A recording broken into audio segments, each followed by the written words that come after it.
A civil liberties group caught some backlash online for a controversial decision that they made.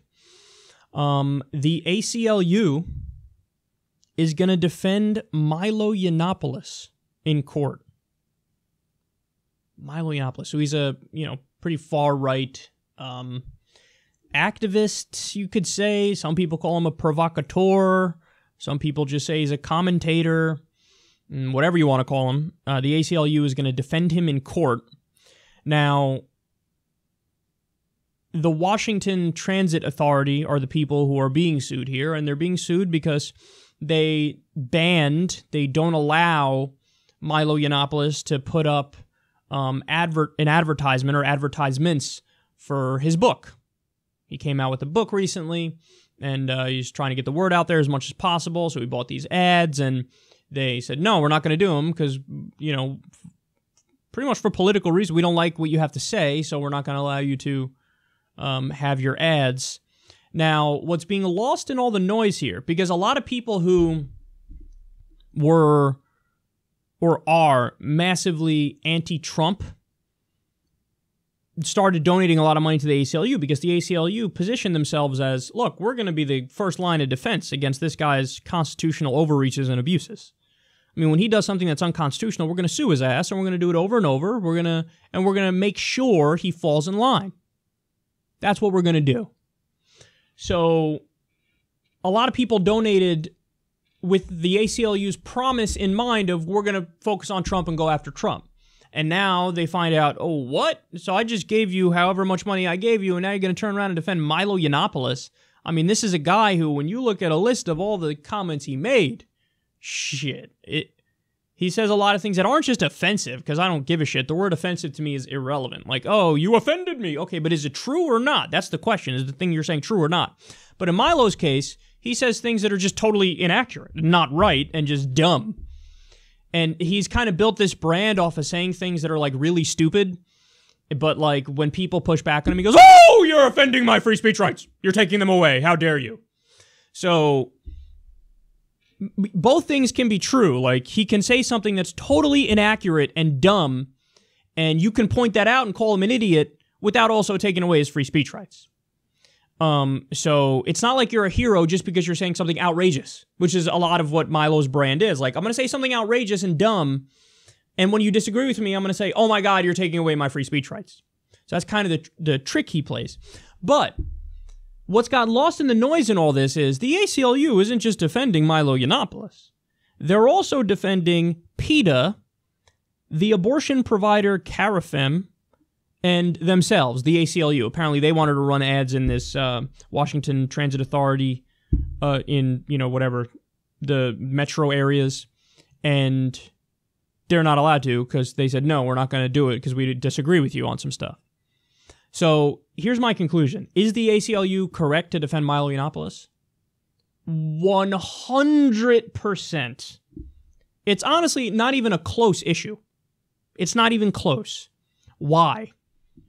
Because the whole point of freedom of speech is defending it when you vehemently disagree with what the person is saying.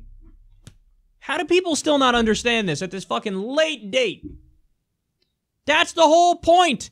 It's so easy to find speech that you agree with. Mother is great, and apple pie is delicious, and rainbows are pretty. It's so easy to look at that person and say, oh, I believe in their free speech rights to say things that we all totally agree with. 100%. Yeah, no shit. You don't need free speech protections for that person who's saying vanilla, uninteresting, banal things. You need it for when you disagree with people. So, if you're of the belief that, people should have the free speech rights to be able to take whatever controversial position you might believe in. Let's say you're somebody on the left like me and you believe that all drugs should be legal, taxed, and regulated. It doesn't, whatever the position is. I'm drawing a blank here on other examples, but if you believe in that and you don't want people to suppress you for making that case, well, then you have to stand up for the jackass who says that,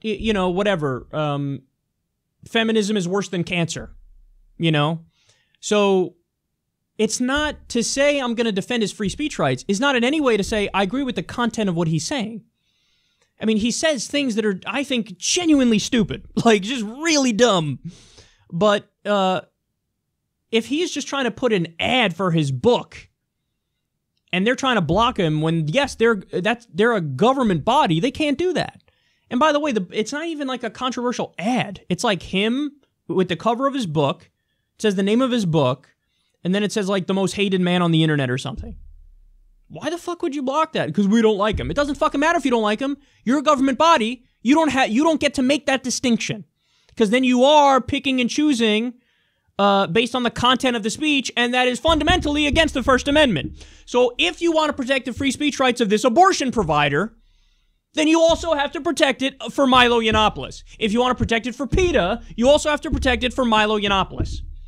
If you want it for any group, any fucking group you could think of, the Black Panthers, Antifa, how do you say that? Antifa? I don't know how to pronounce it, but the anti-fascists. If you want to protect their free speech rights, you have to protect it for people who are fascists.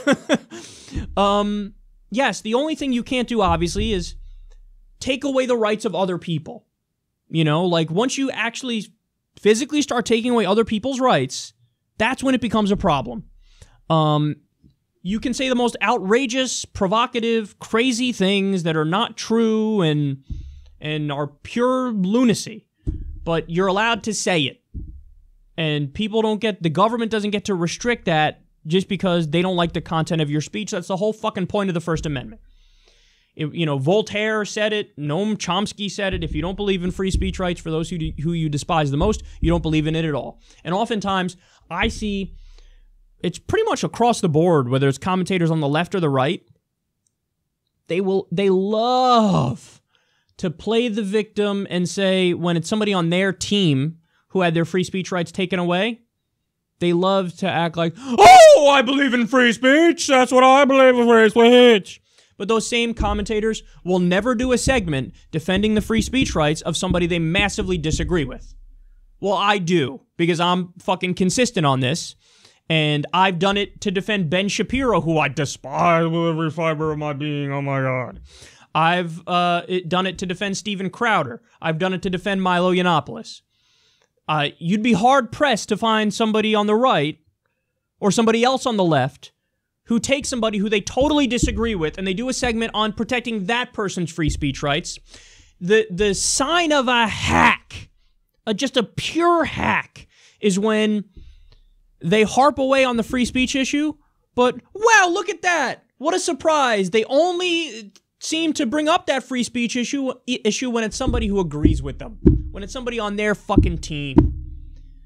Do it for people who you disagree with, and that would show that you're principled. If you keep doing it for people you agree with, that's not fucking brave. That's not fucking, look at me, I'm such a First Amendment loyalist and enthusiast, and I'm a constitutionalist. No, you only bring up that issue when it's on your fucking team.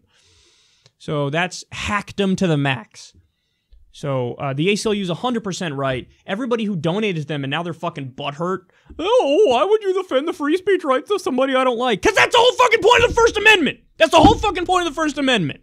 And the fact that you didn't get that is really sad. That now you're going to fucking rage quit and take your donation somewhere else because, God forbid, a group that cares about constitutional rights and defending them does it across the board and not just when it's convenient and it suits your political purposes.